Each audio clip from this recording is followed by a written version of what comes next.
Let us try to understand questions of exercise 5.4. This is from your NCERT Mathematics from chapter 5, Understanding Elementary Shapes. In the first question of exercise 5.4, it is asked to find out the measure of your right angle and straight angle. So, the first is, what is the measure of right angle? Here we do not have to learn or understand much because these are the facts which we have discussed in a previous session also. We know that a right angle will measure 90 degrees. It will always measure 90 degrees. So we can do here two things. First is we can draw a right angle. Correct? See, this is at point B. Label it. See, so angle B is equals to 90 degree, or you can draw it in many ways and show the right angle how it looks, and you can write down for all that the right angle will always measure 90 degrees. Same way, now what will be the measure of a straight angle? We know that with two right angles a straight angle is formed, or the straight angle is equals to sum of 180 degrees. Correct? Here at this point. So, two right angles form a straight angle. So, the measurement of straight angle will always be equal to 180 degrees. Here you will write down it is always equals to 90 degrees. So, you can draw any angle here like this. Let this be A, O, B. This is also a straight angle. You can draw a straight angle in any form, but you will then show that the measurement of the straight angle or the measurement of the right angles is always equal to 90, and for this it will be 180. Now in the second question, it is objective type question.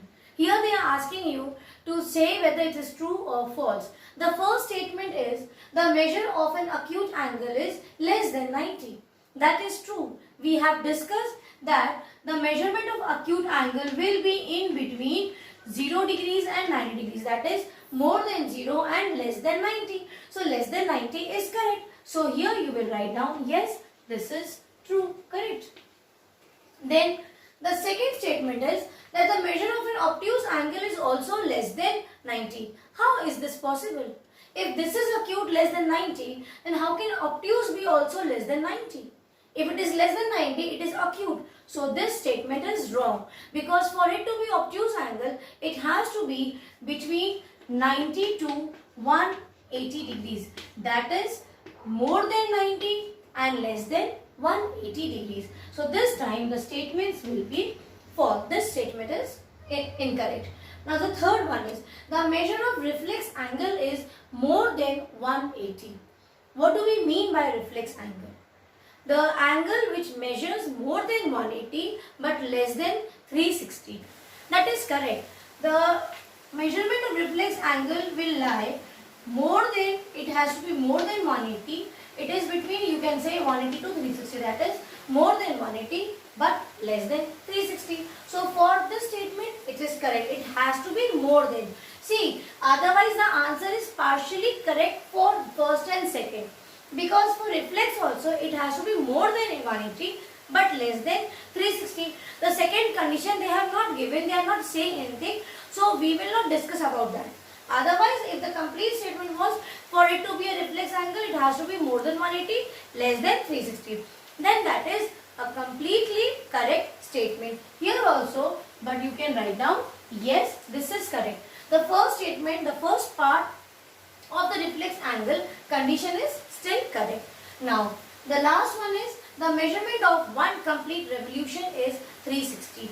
Yes, that is why it is named as complete revolution. It starts from 0, moves to 180, then from 180 again it goes back to that same point. So from here 180 and this becomes your 360.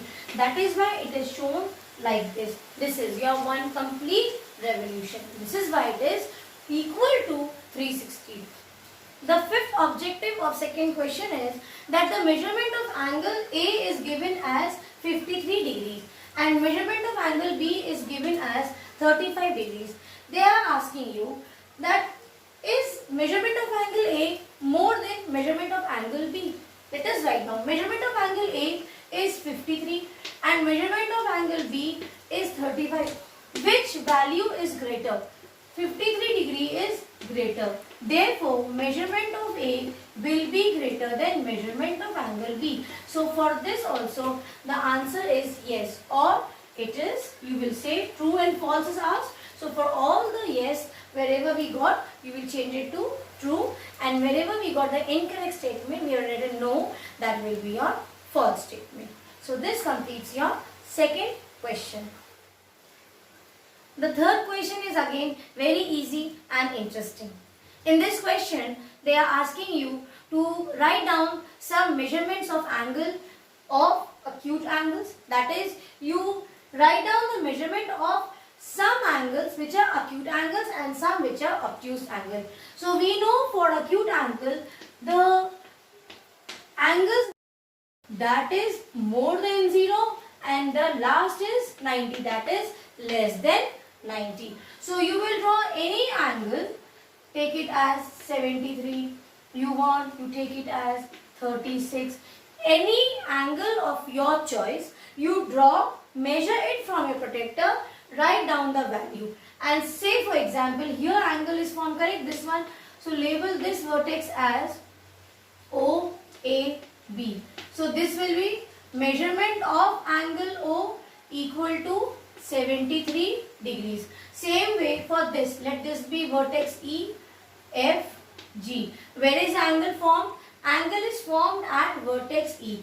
So measurement of angle E is equals to, write down, E is equals to,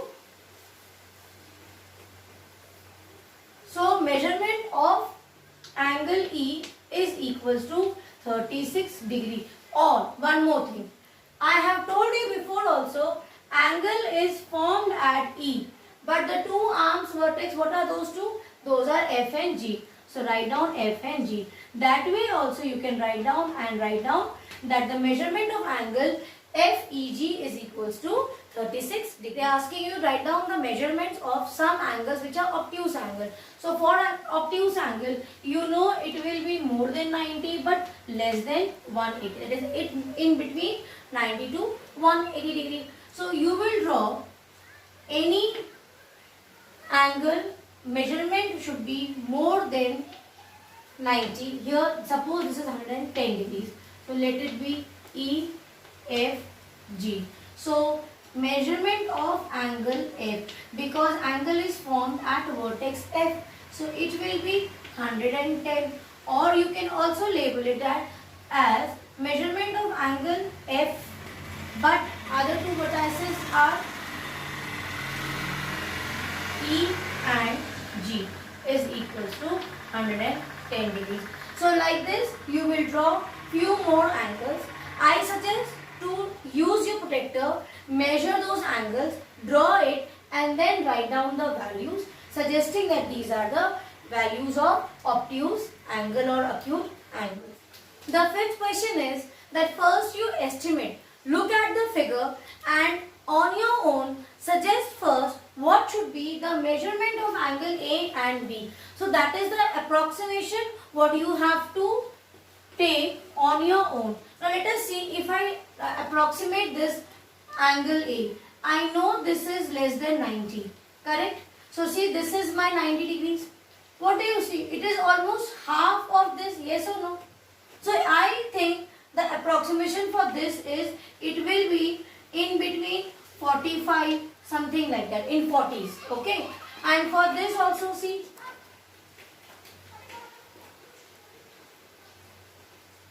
this is my 90 degrees, yes, but this angle is less than 90, that is correct. But this is not very far from 90, it is close to 90. So this must be near around, for me, I can see it's very near. So this will be approximation in 70s and 75 according to me. The estimation is 70 to 75 and this will be 40 to 45 for me. Now you will then write on what will be the solution. You will draw this figure again. You have been given a figure in your book. It is like that. So you will also draw this line showing it as a 90 degree, and then you just compare this with this line, or you can show this arc and this arc. Most of the time you will see that when you see the arc size, it is quite similar. So you will write down the estimation of angle A is around whatever your choice is. For me it is 45 degrees, and estimation of angle B is 75 or 80 degrees for me. Same way you will also estimate. Then take out your protector, place it on this line, and then measure the actual length, or place it on the figure in your book, and then measure the actual angle of these two given figures. Now let me measure it. So I have kept my protector on this book and placed it on the figures. I have seen that this is measuring 40 degrees and this is measuring 70 degrees. So then you will write down the measurement of angle A estimated for me was 45 degree, and the actual measurement is 40 degrees. Same way here also you will measure it from your protector and then write down the estimated value was 75 degrees or 70 or 80, whatever you think it should be, and then the actual measurement of angle B. This completes our question 5 solution. The sixth question is, from these two angles which has larger measure, estimate and then confirm by measuring them. So look at these two figures. Which angle you see is greater? Which angle measures larger value? What do you think? I think this is more. Why? Because see this angle. This is measuring such a small portion. See this? The angle here formed is lesser than this one. So my estimation is that this angle will measure larger value. Now to measure the actual value of the given figures on the book, what should you do? You take out your protector. You have a protector, correct? So from here 0 to 180 like this, and from here also 0 to 180. You have seen the protector and you know how to measure. But for such figures, how should you measure? You take this protector, you place it on this line, the top line, inverted in downwards direction like this, and make it a point that the center point, this point of the protector lies exactly on this point, and through this you measure what is the value. Got it? And then you will write down, you measure, for now label it as X. So measurement of angle X, you measure and write. Same we take this as Y. So measurement of angle Y also, what will you do? You will take your protector, you will place the protector on this line, taking this as a base line, and here your protector's center point, this middle point, should be placed on this point, and then you see where the protector is here pointing to this line around 75, whatever you have, you measure it and suggest me. You measure it and write down the value of angle Y. Is it clear? So this is how you are going to complete question 6. That first, by observation, just by rough estimation, you will suggest that which angle measures larger value. So we have observed that this angle measures larger value. Then you will find out the actual value after you measure it through protector. And then you see whether your estimation is correct or not.